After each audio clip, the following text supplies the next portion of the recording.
મારું નામ કિંજલ છે અને મારી ઉંમર 25 વર્ષ છે. હું એક સામાન્ય ગુજરાતી કુટુંબની વહુ છું. અમારા ઘરમાં મારા પતિ આકાશ, સસુરજી અને હું જ રહીએ છીએ. અમારા લગ્નને 3 વર્ષ થયા છે, પણ અમને હજુ સુધી કોઈ સંતાન નથી. એક સમય હતો જ્યારે અમારું ઘર હાસ્યથી ઉભરાતું હતું. મારી સાસુમા સાથે અમે બધા ખૂબ જ ખુશ હતા, પણ એક અકસ્માતે બધું બદલી નાખ્યું. સાસુમાના મૃત્યુને 5 મહિના થયા હતા. ઘરમાં શોકની લહેર છવાઈ ગઈ હતી. મને હજુ પણ યાદ છે, તે દિવસ રાતની ઠંડી હવા હતી અને વરસાદ પડતો હતો. અમે હોસ્પિટલમાં બેઠા હતા. સાસુમાં અમને છોડીને ચાલી ગયા. તે પછી સસુરજી સાવ અલગ જ થઈ ગયા. તેઓ એકલા શોમાં ધ્યાન ન રહેતું. હું અને આકાશ બંને તેમને સમજાવતા, બાબુજી ઘરના મોટા છો, તમે ઘરના મોટા છો, તમે જો તૂટી જશો તો અમારું શું થશે? ક્યારેક તેઓ સાંભળીને માથું ધૂણાવતા, પણ અંદરથી તેમનું દુઃખ ક્યાંય જતું ન હતું. 6 મહિના વીતી ગયા. અમે તેમને કોલકાતા અમારી નાનીને ત્યાં મોકલ્યા. ત્યારે તેમના વર્તનમાં કંઈક અજીબ લાગવા માંડ્યું. તેઓ મને અજીબ રીતે જોતા, ક્યારેક મારા હાથને અડી જતા. મને ખૂબ ડર લાગતો અને મારું હૃદય ધડકી ઉઠતું. શું આ મારી જાતને પૂછતી. એક રાતે મેં બાથરૂમ તરફ જવાનું વિચાર્યું. અંદરથી અજીબ અવાજો આવતા હતા. હું બહાર ઊભી રહી, મારા પગ કાંપતા હતા. પછી હું મારા રૂમમાં ભાગી આવી. આકાશને કહું કે ન કહું, શું તે માનશે? આ બધું વિચારતા મારી રાત જાગી ગઈ. બીજા દિવસે આકાશ 5 દિવસ માટે શહેરની બહાર ગયો. ઘરમાં હું અને સસુરજી એકલા હતા. હું ડરથી કાંપી રહી હતી. દિવસનું કામ પતાવીને મેં સલવાર કમીઝ પહેરીને પંખા નીચે આરામ કરવા લીધો. ગરમી ખૂબ હતી અને પરસેવો વહેતો હતો. અચાનક મને લાગ્યું કે કોઈ મને સ્પર્શ કરી રહ્યું છે. મેં આંખો ખોલી તો સસુરજી મારી પાસે બેઠા હતા. મારું હૃદય ઉછળી પડ્યું. બાબુજી, કંઈ કામ છે? મેં કાપતા અવાજે પૂછ્યું. તેઓ બોલ્યા, લે બહુ મને ચા પીવાણ, તું ઊંઘમાં હતી. મેં ઝડપથી ઉઠીને તેમને ચા આપવાનું કહ્યું. રાતે મને ઊંઘ ન આવી. હજારો વિચારો ચાલતા હતા. પછી એક દિવસ તેઓ રડતા હતા.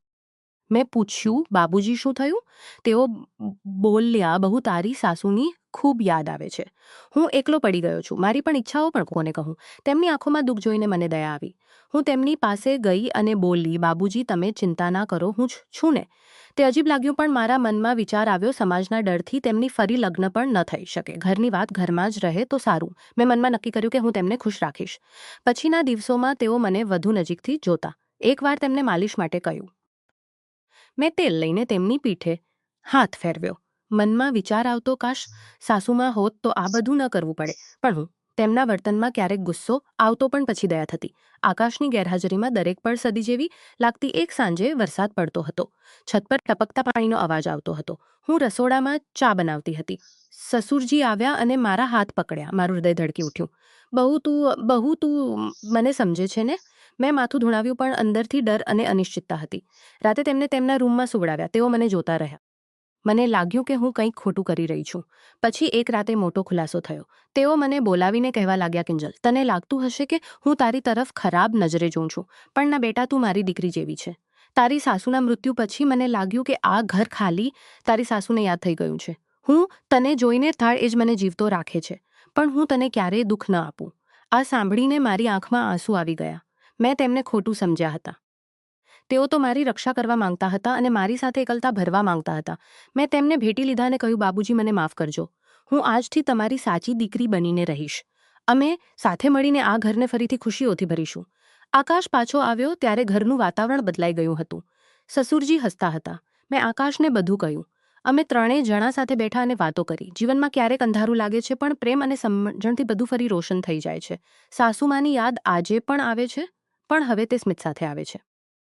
જીવન એક મુસાફરી છે, જ્યાં આ કુટુંબ જ સાચો સાથી છે. ક્યારેય કોઈને અજાણ્યા વિના તેના વર્તનને ખરાબ ન સમજો. પ્રેમ અને વિશ્વાસથી દરેક ઘા ભરાઈ જાય છે.